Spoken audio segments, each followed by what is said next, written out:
할렐루야. 숲을 보고 나무를 보기 위해서 계시록 각 장을 공부하면서 계시록 전체 도표를 반복해서 말씀드린다고 했죠.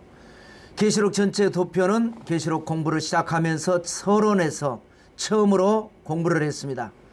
그리고 두 번째는 계시록 5장을 공부할 때에 두 번째 설명을 드렸고, 오늘은 이제 10장을 공부하시면서 세 번째 설명 드리도록 하겠습니다. 계시록 전체 도표 보겠습니다. 계시록은 천상과 지상이라는 두 공간이 유기적으로 연결되어 있어서 사건이 진행된다라고 말씀드렸습니다. 하늘에는 4개 작은 박스가 있고 지상에는 길쭉한 4개의 큰 박스가 있습니다. 하늘의 박스는 하늘에서 이루어지는 4가지 사건으로 정리를 했고, 지상의 박스는 지상에서 벌어지는 사건과 주로 이제 재앙들입니다.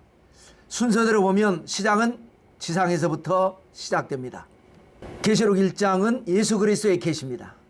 사도 요한이 pat모섬에서 환상 중에 본 예수님에 대한 10가지 모습, 그 10가지 중에서 우리가 꼭 잊지 말고 기억해야 될 것은 오른손에 7별을 붙잡고 계신다. 7별은 7교회 사자 죄종들, 7금초대 사이를 거닐고 계신다. 7금초대는 7교회를 의미합니다. 그 옆으로 에서보드 사빌라 7교회가 나옵니다. 에베소 교회, 서머나 교회, 보가모 교회, 두아디라 4교회에 보내는 편지 내용이 계시록 2장입니다. 그리고 4대 교회, 빌라델피아 교회, 라오디게아 교회 3교회에 보내는 편지가 계시록 3장 말씀이 됩니다.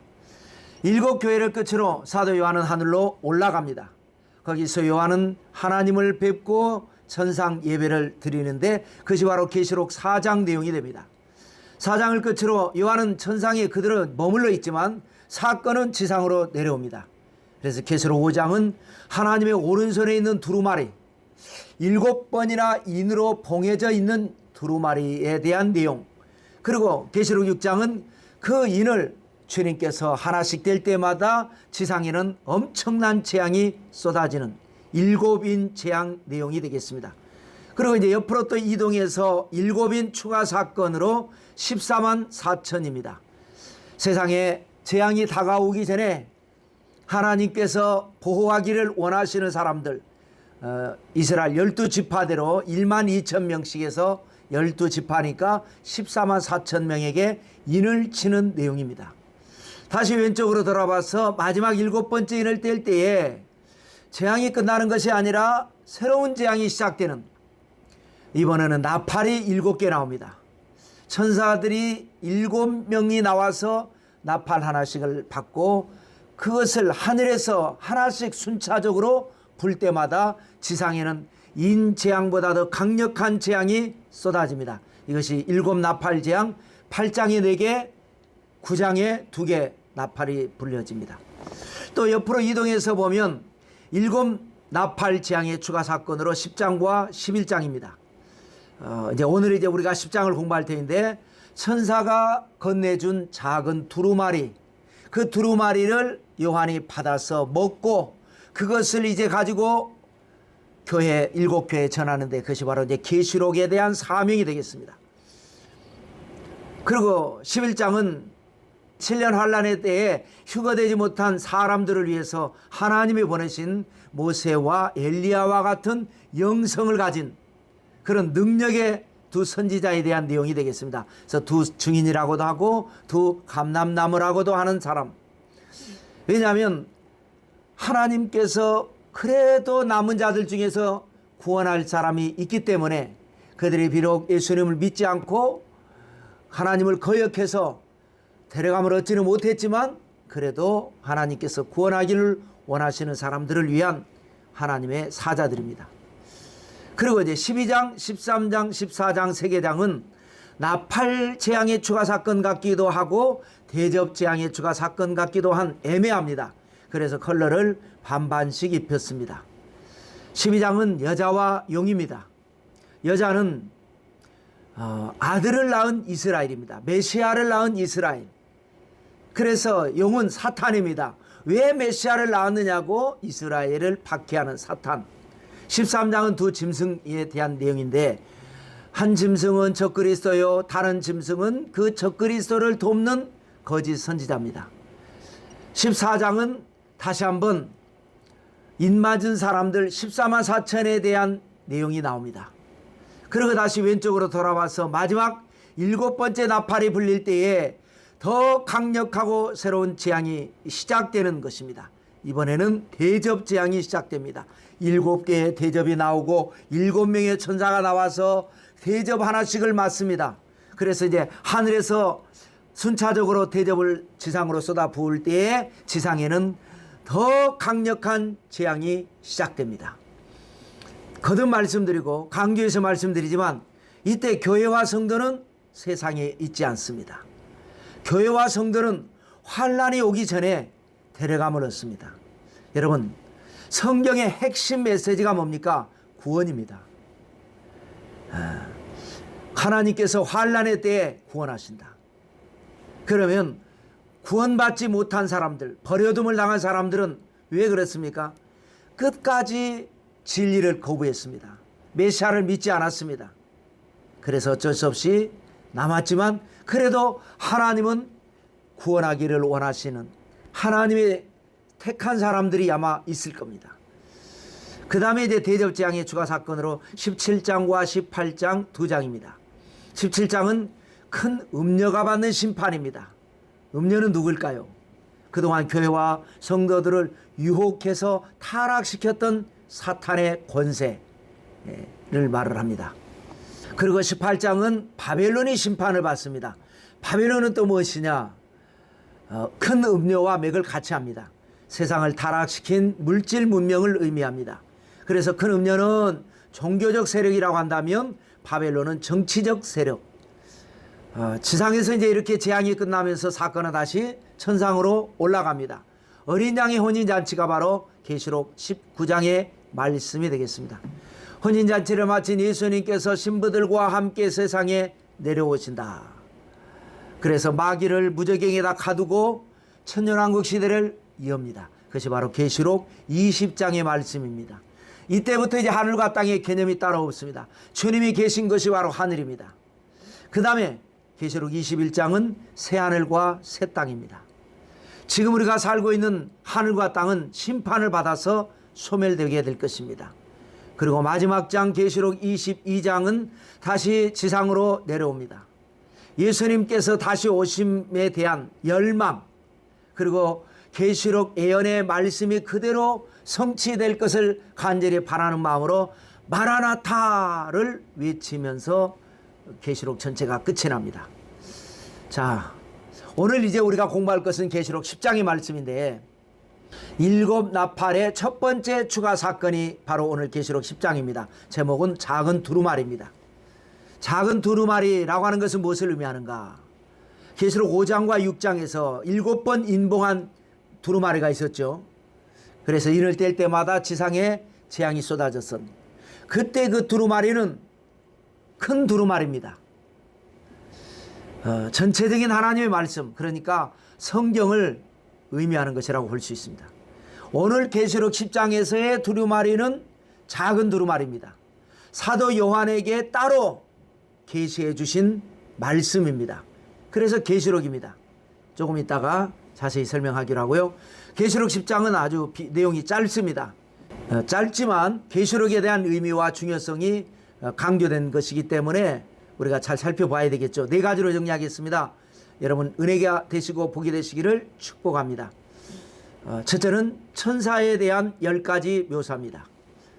어떤 한 천사가 나타납니다. 그 천사에 대한 묘사입니다. 1절에 6가지 모습, 2절에 3가지 모습, 3절에 1가지 모습에서 총 10가지 한 가지씩 살펴볼까요? 먼저 1절부터 3절까지를 읽으면서 10가지가 어떤 것이 있는가를 이제 체크를 해보겠습니다. 내가 보니 힘센 다른 천사가, 그래서 힘이 세다라는 거죠. 천사가 힘이 세다. 구름을 입었다. 하늘에서 내려오는데, 하늘에서. 네 번째로는 머리 위에 무지개가 있고, 다섯 번째는 얼굴은 해 같고, 그 다음에 여섯 번째로는 발은 불기둥 같으며 일곱 번째로는 손에는 편어인 작은 두루마리를 들고, 이게 중요하죠. 작은 두루마리를 들고 있는 일곱 번째 모습이고요. 여덟 번째는 오른발은 바다를 밟고, 그 다음에 아홉 번째는 왼발은 땅을 밟고 사자가 부르짖는 것 같이 열 번째로는 큰 소리로 외치니. 이것이 바로 천사에 대한 10가지 묘사입니다. 뭔가 의미가 있으니까 지금은 우리가 이해하지 못하지만 나중에 그때가 되면 하고 우리가 깨닫게 되고, 그래서 우리는 올바른 선택을 하게 되는 겁니다. 하나씩 또 자세히 살펴볼까요? 먼저가 뭐라 그랬죠? 힘센 다른 천사라 그랬습니다. 성경에는 천사에 대해서 약 180여 회 기록되어 있습니다. 그 중에서 힘이 센 천사는 4번입니다. 계시록에만 3번 기록되어 있습니다. 먼저 읽어볼까요? 찾아볼까요? 계시록 5장에 먼저 나오죠. 2절에 보면 또 봄에 힘있는 천사가 큰 음성으로 외치기를 누가 그 두루마리를 펴며 그 인을 떼기에 합당하냐 라고 하는 이제 두루마리가 이제 시작되는 내용인데요. 그 다음에 10장 1절에도 보면 내가 또 보니 힘센 다른 천사가 구름을 입고 하늘에서 내려오는데, 오늘 본문이죠. 그 다음에 또 18장에도 힘센 천사가 나옵니다. 21절에 이에 한 힘센 천사가 큰 맷돌 같은 돌을 들어 바다에 던져 이르되 큰 성 바벨론이 같이 비참하게 던져 결코 다시 보이지 아니하리라 해서 바벨론 심판의 때에도 힘센 천사가 등장합니다. 힘이 세다, 특별한 신적인 능력을 가진 존재다.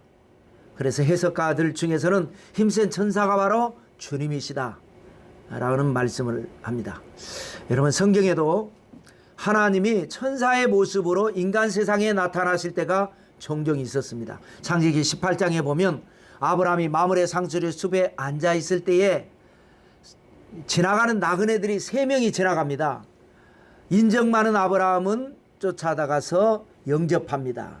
그냥 지나가지 마시고 모처럼 우리 집 앞을 지나가는데 식사하시고 지나가십시오. 옛날 인심이 이런 부분이 있었죠. 그런데 이제 식사를 마친 손님들 중에서 한 사람이 아브라함을 축복합니다. 그때에는 성경이 야훼라는 표현을 씁니다. 그러니까 3명이 지나가는 나그네 중에 한 사람이 하나님이시라는 거죠. 뭐라고 축복했습니까? 내년 이맘때 내가 다시 여기를 방문할 것이다 라고 하면서 그때에 내게 아들이 있을 것이다. 지금까지 하나님께서 아브라함에게 아들을 주겠다는 약속을 하셨지만 언제라고 하는 기한은 없었는데 이번에는 내년 이맘때에 아들이 있을 것이다. 아브라함이 믿지를 못하니까 이런 말씀하셨죠. 야훼께 능치 못한 일이 있겠느냐. 그리고 이제 떠나는데, 떠나시면서 또 말씀이 내가 지금 가는 길이 소돔을 향해 가는데 소돔과 고모라를 멸망시키기 위해서 간다 라고 하는 정보를 알려줍니다. 그래서 아브라함이 간청을 하고 소돔과 고모라가 멸망할 때 아브라함의 조카 롯도 같이 멸망하지 아니하고 구원해 달라고 하는 그런 이제 기도가 있었고요. 그래서 이제 일행은 떠나게 됩니다. 그런데 소돔에 도착해서는 롯을 만나는 사람이 2명입니다. 천사입니다. 그리고 아까 아브라함에게서 만났을 때는 3명이었는데 여기서는 2명입니다. 그러므로 아브라함의 집을 방문했을 때는 하나님과 천사 셋이었고, 이제 여기에서 하나님은 이제 가지 아니하시고 2 천사가 간 겁니다. 그러니까 하나님은 천사의 모습으로 나타나실 때가 있더라. 그 다음에 이제 2번째 천사의 모습이 뭡니까? 구름을 입고 있는 모습입니다. 여러분, 구름은 하나님의 영광, 하나님의 임재를 상징합니다. 천사가 구름을 입고 있다? 이거는 조금 아니죠. 그래서 출애굽기 16장 10절에 보면 야훼의 영광이 구름 속에 나타나더라. 또 출애굽기 24장 18절에 모세가 구름 속으로 들어가서 시내산에 들어가서 구름 속으로 들어가서 하나님을 만나는, 또 민수기 9장 17절에 보면 출애굽한 이스라엘 백성들은 광야 사막에서 구름이 떠오르면 진행하고 구름이 머무는 곳에 진을 쳤습니다. 하나님이 함께 하시는 사막 광야 여정을 설명한 것이었습니다. 또 시편 68편 34절에 보면 하나님의 능력이 구름 속에 있도다 라고 하는 말씀이 있었습니다. 마태복음 17장 5절에도 주님께서 제자들과 함께 변화산에 올라가셨을 때에 호련히 빛난 구름이 그들을 덮으며 하나님께서 이제 말씀을 주실 때에 그런 현상이 나타났습니다. 또 마가복음 13장 26절에 장차 인자가 구름을 타고 큰 영광과 권능으로 오는 것을 보리라 해서 구름을 입었다. 메시아 하나님의 모습입니다. 자, 세 번째로는 천사가 하늘에서 내려온다라고 하는 모습을 묘사를 합니다.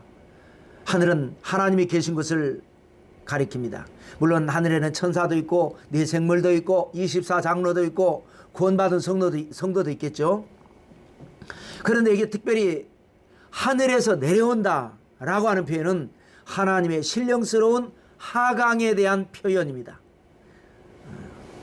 천사는 이렇게 나타나지 않습니다. 그냥 갑자기 천사가 마리아에게 나타나서 가라사대 다시 마리아에게 나타나서 말하되 이렇게 말을 하지 하늘에서 내려온다 이런 표현은 안 씁니다. 그 다음에 네 번째로는 머리 위에 천사 머리 위에 무지개가 있고 우리가 계시록 4장 3절에 요한이 환상 중에 하늘에 올라갔을 때에 보좌에 앉으신 하나님에 대한 묘사를 할 때에 앉으신 이의 모양이 벽옷과 홍보석 같고 또 무지개가 있더라. 그래서 그 무지개가 보좌를 둘렀더라. 그래서 무지개는 하나님의 언약, 변하지 않는 언약, 구원과 보호를 상징하는 것이었습니다. 그러므로 여기 힘센 천사가 우리가 너무나도 천사가 아니라 천사를 가장한 예수님을 강력하게 설명하고 있는 것입니다. 다음에 다섯 번째 천사는요, 얼굴은 해같이 빛나더라. 여러분, 태양계에 속한 지구, 그리고 그 지구에 살고 있는 모든 인류에게 있어서 태양은 모든 것입니다. 태양은 최고의 것입니다. 그러므로 태양은 하나님의 모습이나 하나님의 권능을 표현하는 단어가 되는 것이고요. 여섯 번째 천사의 모습은 발은 불기둥 같으며 엄청난 무게 우주선이 지구의 중력을 벗어나서 대기권 밖으로 날아갈 수 있는 비결이 뭡니까? 추진체에서 내뿜는 불기둥입니다. 어마어마한 불기둥이 뻗어나가면서 그 무거운 것이 올라가는 거죠. 여기 천사의 발을 보니까 마치 우주선처럼 엄청난 불을 뿜어내고 있는 것입니다. 이름부터가 힘센 천사 아닙니까? 강력한 힘입니다. 천사가 이렇게까지 상세하게 묘사되고 있을 이유가 없습니다. 힘센 천사는 주님이십니다. 그 다음에 일곱 번째 천사의 모습은 손에는 펴놓인 작은 두루마리가 있더라. 이제 여기가 중요합니다. 오늘 계시록 10장의 제목이 작은 두루마리입니다. 힘센 천사가 작은 두루마리를 들고 서 있더라. 계시록은 5분의 3 이상이 재앙에 관한 내용이었습니다. 7인 재앙, 7나팔 재앙, 7대접 재앙, 연쇄적으로 계속적으로 일어나는 무서운 재앙입니다. 7인 재앙이 어떻게 시작했습니까? 보좌에 앉으신 하나님의 오른손에 두루마리가 있는데 7번이나 인봉이 되어 있었고 인을 뗄 때에 재앙이 있었다. 그런데 여기 계시록 10장에 작은 두루마리가 있습니다. 그러니까 큰 두루마리와 작은 두루마리, 성경과 거기에 추가되어야 할 계시록을 여기에서 뭔가 의미를 주는 것입니다. 주님이 사도 요한에게 보여주신, 특별하게 계시해 주신 계시록 내용. 그 다음에 여덟 번째로는 오른발은 바다를 밟고 서 있다. 여러분, 밟는다라고 하는 것은 나를 지탱해 주는 의미도 있고요. 그런가 하면 밟히는 대상을 제압하는 의미가 있습니다. 힘센 천사가 바다를 밟고 있다. 바다를 제압한다라는 겁니다. 하나님이 세상을 창조할 때에 모든 세상은 물로 가득 차 있었습니다. 그런데 셋째 날에 천하의 물이 한 곳으로 모이고 묻이 드러나라 말씀하시면서 바다와 육지가 창조된 겁니다. 그러므로 바다는 우리가 살고 있는 지구의 절반을 의미합니다. 꼭 어떤 분량의 절반이 아니라 두 개 중에 하나. 힘센 천사가 지구의 절반을 오른발로 밟고 서 있다. 뭔가 의미가 있습니다. 성경은 오른손과 왼손, 오른발과 왼발을 구별합니다. 요셉이 애굽에서 낳은 두 아들, 므낫세와 에브라임이 있었죠. 아버지 야곱에게 인사를 시키고 안수기도를 받을 때에 아버지 오른손에 장자 므낫세가 배치되고 아버지 왼손에 차남 에브라임이 배치되도록 요셉이 신경을 써서 그렇게 데리고 갔습니다. 그런데 아버지가 자기의 팔을 엇바꿔 가지고 차남에게 오른손을 얹으면서 이 아이가 더 큰 인물이 될 것이다 라고 했던, 오른손에는 뭔가 강조하는 의미가 있습니다. 또 우리가 너무나 잘 알고 있는 이사야 41장 10절에 보면 두려워 말라 내가 너와 함께함이니라. 놀라지 말라 나는 내 하나님이 됨이니라. 내가 너를 굳세게 하리라. 참으로 너를 도와주리라. 참으로 나의 의로운 오른손으로 너를 붙들어 주리라. 이것이 강조한 거죠. 오른손은. 또 출애굽기와 레위기에 보면 제사장 위임식을 할 때 짐승의 피를 오른발 엄지가락에 발라라. 또 문둥병이 나왔을 때는 속건제물의 피를 오른발 엄지가락에 발라라 라고 하는 말씀이 있습니다. 여러분, 오른발 엄지가락에다 바르나 왼발 엄지가락에다 바르나 특별한 차이가 있을까요? 오른쪽을 강조한 것이죠. 그래서 천사를 가장한 주님께서 먼저는 바다를 제압하시는 모습, 땅에 사는 우리 인간들이 알지 못하는 어떤 힘 혹은 어떤 원인이 바다에 있기 때문에 바다를 제압하고 있는 겁니다. 그 다음에 9번째 모습은 왼발은 땅을 밟고 있다. 그렇다고 해서 왼발이 중요하지 않은 건 아니지만 사실은 같습니다. 그러나 의미적으로 강조한 것이죠, 오른발을. 그래서 이제 바다가 땅에게 원인을 제공한다면 땅은 직접적으로 사람과 동식물에게 원인을 제공하는 겁니다. 그러므로 천사는 오른발로 바다를 밟고 누르고 있으면서도 왼발로도 땅을 밟고 있으면서 땅을 제압하는 인류 구원을 위한 아주 준비입니다. 그 다음에 이제 10번째 모습은, 천사의 모습은 사자가 포효하는 것처럼 큰 소리로 외치고 있는 겁니다. 여러분 한번 상상해 보십시오. 이건 아주 중요한 메시지가 있다라는 의미입니다. 여러분, 우리가 불이 났다, 도둑이 나타났다, 그러면 큰 소리로 외치게 됩니다. 그렇지 않고 그냥 평범한 삶은 조단조단하게 말을 하는 것이죠. 갓난아이도 그렇지 않습니까? 그러면 그냥 큰 문제가 아닙니다. 근데 큰 소리로 울면 이게 문제, 아이가 뭔가가 지금 필요로 하는 것이 강조하고 있는 겁니다. 그래서 힘센 천사가 큰 소리로 사자가 표효하는 것과 같은 그런 소리를 내고 있다. 하나님으로부터 사람에게 전달할 내용이 중요하고 또 중요하기 때문에 큰 소리를 내고 있는, 무엇이 중요한지 우리가 차츰 공부를 해야 되겠죠. 자, 오늘 두 번째입니다. 작은 두루마리에 대한 세 가지 소리가 있습니다. 소리이기도 하고 음성이기도 합니다. 세 가지 이 소리, 세 가지 음성을 통해서 이 두루마리가 얼마나 중요한지 우리가 생각해 봐야 합니다. 자, 3절, 4절 보시면 사자가 부르짖는 것 같이 큰 소리로 외치니 그랬죠. 사자가 부르짖는 것 같이 큰 소리로 외치는 소리. 이것이 첫 번째 소리고요. 그가 외칠 때에 7 우레가 그 소리를 내어 말하더라. 두 번째 소리가 7 우레가 내는 소리입니다. 그 다음에 4절에 7 우레가 말을 할 때에 내가 기록하려고 하다가 곧 들으니 하늘에서 소리가 나서 말하기를. 하늘에서 나는 소리.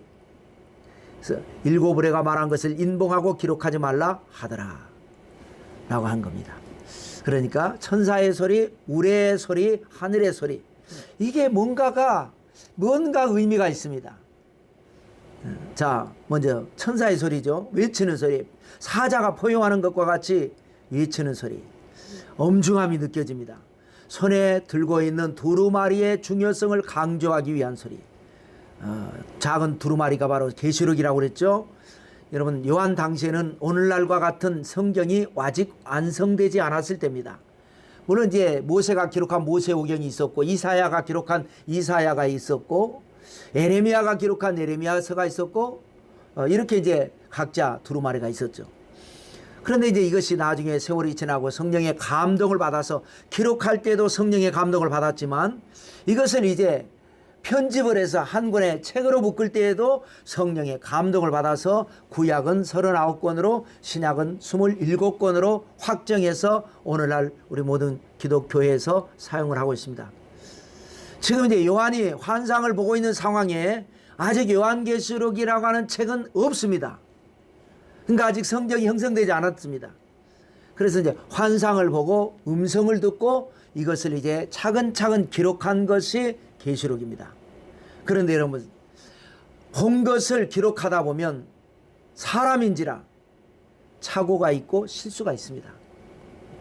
그래서 철저하게 하나님의 절대적인 영감을 강조하기 위해서 사자가 부르짖는 포효 소리를 내면서 이것을 경각심을 주는 겁니다. 요한계시록을 이제 경각심을 주는 거예요. 그 다음에 두 번째 소리가 뭐라 그랬죠? 7 우레가 말하는 소리라 그랬습니다. 여러분, 소리와 말은 다르죠. 우레는 엄청난 소리는 내지만 그것은 말이 아닙니다. 그런데 우레가, 그것도 7 우레가 강조했죠. 소리를 내어서 말을 하더라. 말은 의미가 전달되는 어떤 체계죠. 여러분, 우레가 말하는 소리, 우레가 낸 소리의 말, 이것은 어떤 말일까요? 실없는 말은 아닐 겁니다.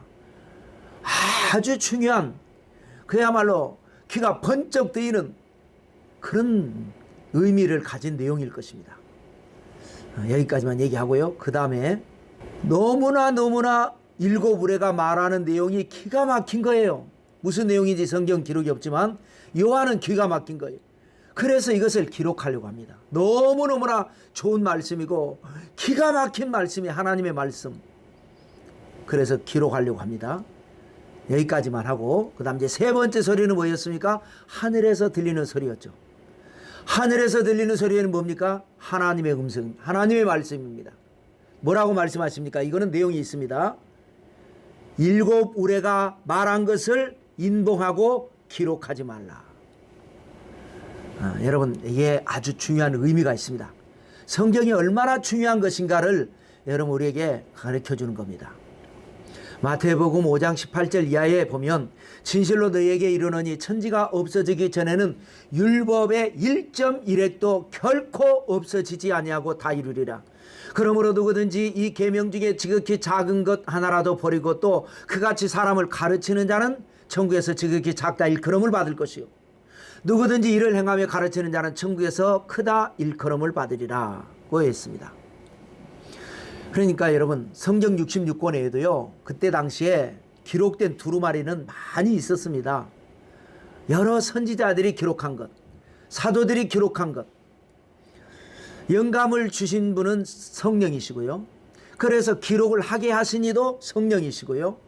기록된 것을 편집해서 66권을 완성하신 분도 성령이십니다. 그래서 중요한 건 뭐냐?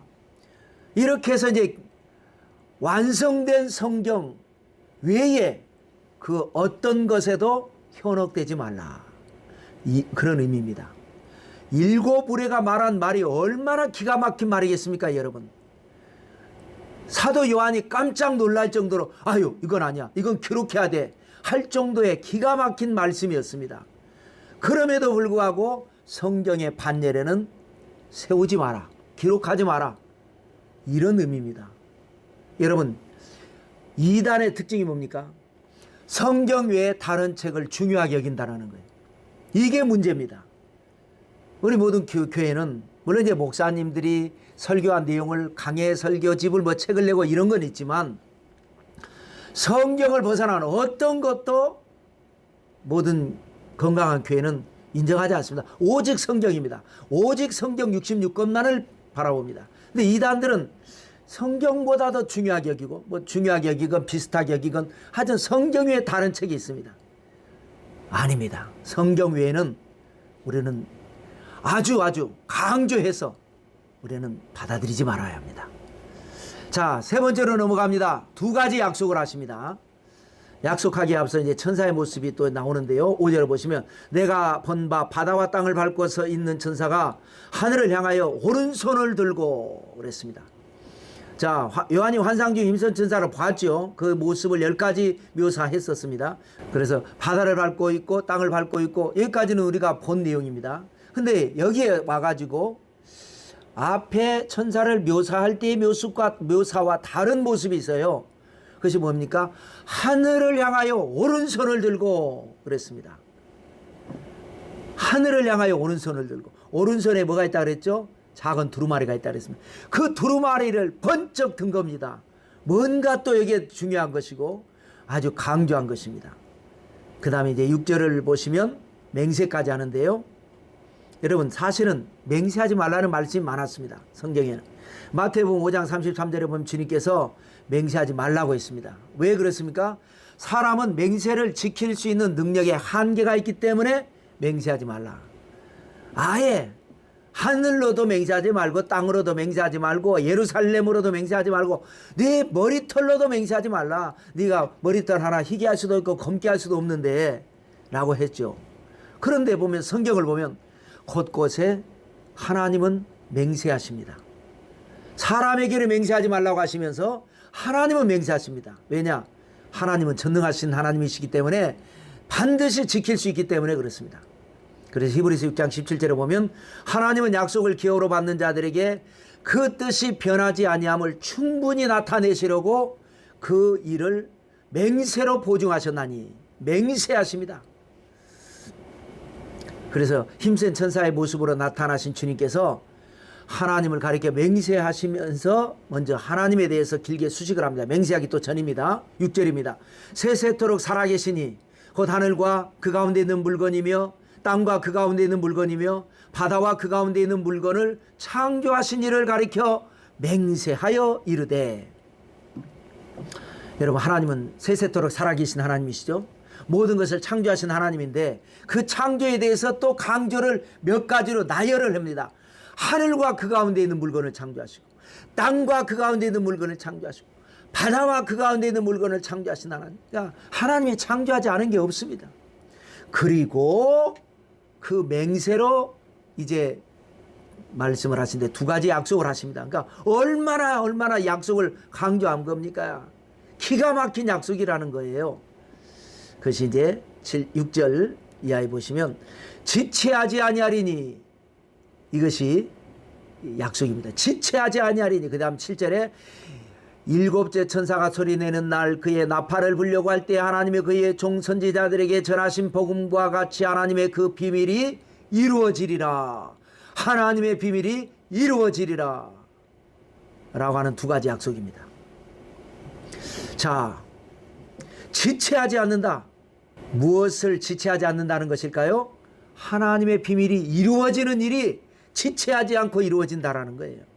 그러면 하나님의 비밀이 무엇입니까? 골로새서 2장 2절에 보시면 골로새 교회를 향한 사도 바울의 사역의 핵심이 뭐냐? 하나님의 비밀인 그리스도를 너희에게 깨닫게 하는 것이 내 사명이고 내 할 일이다. 하나님의 비밀이 뭐라고요? 그리스도. 하나님의 비밀이 그리스도입니다. 창조주 하나님이신 예수님께서 육신을 입으시고 사람의 몸을 입으셨습니다. 이게 비밀입니다. 어떻게 하나님이 사람이 되셨을까? 십자가에서 죽으시고 사망 권세를 이기시고 사흘 만에 부활하셨습니다. 이게 비밀입니다. 그러면서 우리가 알지 못하는 가운데 그 사망 권세를 이기신 게 뭐냐? 사탄의 권세를 꺾어버린 겁니다. 이 비밀입니다. 이게 기가 막힌. 여기까지는 이제 복음서 내용이니까 우리가 너무나 잘 알고 있죠. 그러면 이제 건너뛰어서 계시록에 보면 세상에는 재앙이 임합니다. 7가지 인이 인 하나 뗄 때마다 엄청난 재앙, 나팔 하나씩 불 때마다 엄청난 재앙, 대접 하나씩 쏟을 때마다 엄청난 재앙, 이런 게 다 비밀입니다. 그 엄청난 재앙으로 하늘도 땅도 다 소멸돼 버리는 그런 역사. 그때에 하나님께서 새 하늘과 새 땅을 여시고 새 예루살렘을 준비하신 것, 이게 어마어마한 비밀입니다. 그래서 우리로 하여금 이제는 눈물도 없고 탄식도 없고 밤도 없고 어둠도 없고 다시 아픈 것도 없고 죽는 것도 없는 영원한 만족으로 영원히 하나님과 함께 살게 되는 이제 삶이 바로 하나님께서 우리에게 약속하신 엄청난 영원한 비밀입니다. 이런 비밀이 지체하지 않고 성취될 것이다. 그래서 초대교회 성도들은 그 시대, 그 초대교회 시대에 이런 일들이 성취될 것이라고 생각했습니다. 물론 이제 종말에 대해서 깨어 있어야 합니다.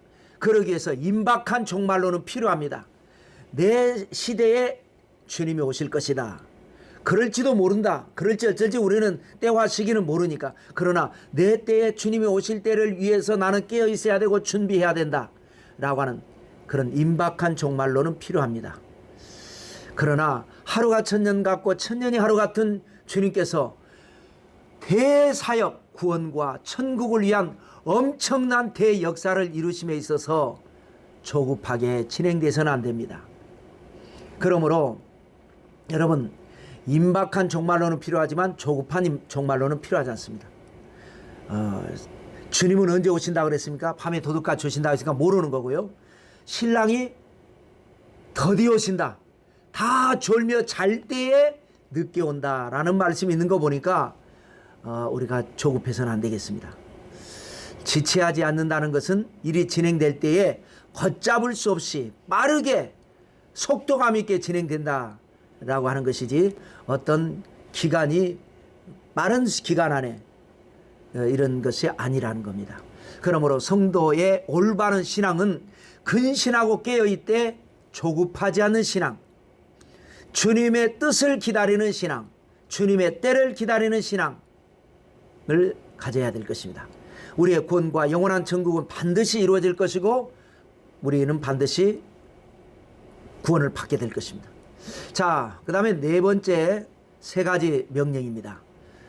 세 가지 명령이 이제 본격적으로 이 말씀을 하려고 하는 거죠. 첫 번째 명령이 뭡니까? 두루마리를 가지라. 가지는 사명을, 이 명령이 이제 요한에게는 사명입니다. 하나님이 명령하신 것 요한에게는 사명입니다. 8절 보실까요?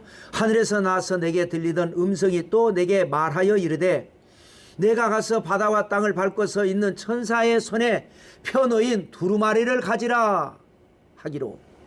두루마리를 가지라, 소유하라는 의미가 아니고요.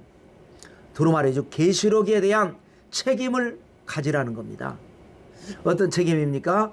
계시록을 기록하고 기록한 계시록을 아시아에 있는 7교회에 보내는, 그래서 그 교회를 통해서 온 세상에 전달되는 그런 사명입니다. 그래서 이 7교회에 보내진 요한계시록은 거기에서 끝난 것이 아니라 또 다른 교회, 또 다른 지역에 국경을 넘고 시대를 넘어서 오늘날 모든 크리스찬들에게 전달이 된 겁니다. 그런데 그런 하나님께서 그렇게 준비하시고 요한에게 그렇게 사명을 주시고 7교회를 통해서 전달돼서 우리에게 받았는데 우리는 요한계시록을 공부하지 않고 요한계시록에 관심을 갖고 있지 않으면, 여러분, 군대가 있는 사람에게 애인이 편지를 보냈는데 읽어보지도 않으면 그거는 여러분 사랑하지 않는 겁니다. 이것이 여러분 우리가 올바른 종말론 신앙을 가지고 시험과 환난을 이길 수 있는 비결이 여기에 나와 있습니다. 그러므로 여러분 요한처럼 우리도 내 안에 간직한 비밀이 있어야 합니다. 두루마리를 받아서 자기 안에 간직한 것처럼 우리도 하나님의 계시의 말씀을 받아서 우리 안에 간직한 비밀이 있어야 합니다. 여러분은 하나님께로부터 무엇을 받았습니까? 여러분이 가지고 있는 하나님의 비밀은 무엇입니까? 그 다음에 두 번째 명령은요, 이제 요한에게 사명이라 그랬죠. 두루마리를 먹는 사명입니다. 9절과 10절인데요. 내가 천사에게 나가 작은 두루마리를 달라 한즉 천사가 이르되 갖다 먹어버리라. 내 배에는 쓰나 내 입에는 꿀같이 달리라 하거늘. 내가 천사의 손에서 작은 두루마리를 갖다 먹어버리니 내 입에는 꿀같이 다나 먹은 후에 내 배에서는 쓰게 되더라. 자, 여러분, 사람은요 들은 것은 잊어버리기 쉽고 받은 것은 잃어버리기 쉽습니다. 온전히 내 것으로 소화하고 만들기 위해서는 먹어야 합니다. 그래서 하나님의 말씀은 영의 양식이라고 하고 영의 양식을 먹어야 합니다. 말씀은 먹는 겁니다. 여러분, 어린아이가 자라서 이 성장기에요 잘 먹어야 합니다. 그러면 영양 섭취를 하고요. 그러면 나중에 커서 힘을 쓸 때에 그 효과가 나타납니다.